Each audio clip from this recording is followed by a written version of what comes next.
এবার Pakistan Windies test সিরিজের খবর। মুলতান টেস্টে উইন্ডিজকে 127 রানে হারিয়ে সিরিজে 1-0 এগিয়ে গেল পাকিস্তান। নোমান, আবরার, সাজিদ, স্ট্রোইড স্পিন বিষে মাত্র 3 দিনেই টেস্ট জিতল স্বাগতিকরা। জয়ের জন্য 251 রান তাড়া করতে নেমে নিজেদের দ্বিতীয় ইনিংসে মাত্র 123 রানে গুটিয়ে গেছে ক্যারিবীয়রা। সব মিলিয়ে এই টেস্টে খেলা হয়েছে 1064 বল, যা পাকিস্তানের মাটিতে রেজাল্ট হওয়ার সংক্ষিপ্ততম টেস্ট।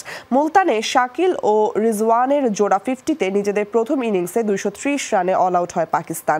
এরপর স্বাগতিক স্পিন বিষে মাত্র 137 রানে গুটিয়ে যায় উইন্ডিজ। 93 রানে এগিয়ে থেকে দ্বিতীয় ইনিংসে ব্যাট করতে নেমে পাকিস্তান থামে মাত্র 157 রানে।